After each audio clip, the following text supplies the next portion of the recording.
வணக்கம். ஆகாஷ்வாணி புதுச்சேரி செய்திச் சுருக்கம் வாசிப்பவர் வீரமணி. ஃபிட் இண்டியா இயக்கத்தின் கீழ் 30வது சைக்கிள் சண்டே நிகழ்வுகள் நாளை ஞாயிற்றுக்கிழமை நாடெங்கிலும் 6000 இடங்களில் நடைபெற உள்ளன. உடல் ஆரோக்கியத்திற்கான இந்த மிதிவண்டி பயணங்களில் சுமார் 50,000 பேர் பங்கேற்க உள்ளனர்.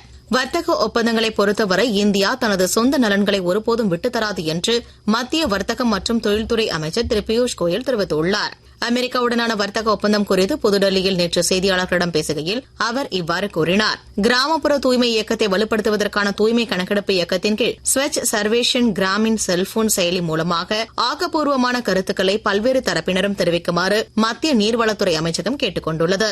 2026 ஆண்டு ஹஜ் பயணத்திற்கான விண்ணப்பங்களை இன்னும் ஒரு வாரத்திற்குள் பெற்றுக் கொள்வதற்கான நடவடிக்கைகள் மேற்கொள்ளப்பட்டுள்ளதாக மத்திய சிறுபான்மையினர் விவகாரங்கள் துறை அமைச்சர் திரு கிரண் ரிஜிஜு தெரிவித்துள்ளார். இந்திய கிரிக்கெட் கட்டுப்பாட்டு வாரியத்தின் அனுமதியோடு 2ஆம் ஆண்டு புதுச்சேரி பிரீமியர் லீக் கிரிக்கெட் போட்டிகள் நாளை மாலை 6:30 மணிக்கு துத்திப்பட்டில் உள்ள சீகெம் மைதானத்தில் தொடங்குகிறது. 7ஆம் தேதி முதல் 27ஆம் தேதி வரை லீக் போட்டிகள் பிற்பகல் 2 மணிக்கும் மாலை 6 மணிக்கும் நடைபெறும். இப்போட்டிகள் புகழ்பெற்ற தனியார் ஸ்போர்ட்ஸ் சேனலில் நேரடியாக ஒளிபரப்பப்பட உள்ளது. மும்மொழிகளில் வர்ணனை செய்யப்பட உள்ள இப்போட்டிகளுக்கான IPL நிர்வாகிகள் வரவுள்ளதால் IPL ஏலத்தில் கிரிக்கெட் அசோசியேஷன் ஆஃப் பாண்டிச்சேரி வீரர்களும் சேர வாய்ப்புகள் கிடைக்கக்கூடும் என எதிர்பார்க்கப்படுகிறது. பர்மிங்ஹாமில் நடைபெற்று வரும் இங்கிலாந்து இந்திய அணிகளுக்கு இடையிலான 2வது டெஸ்ட் போட்டியின் 3வது நாளான நேற்று தனது முதல் இன்னிங்ஸில் இங்கிலாந்து அணி 4 விக்கெட் இழப்பிற்கு 407 ரன்கள் எடுத்தது. முன்னதாக இந்தியா தனது முதல் இன்னிங்ஸில் 587 ரன் எடுத்தது.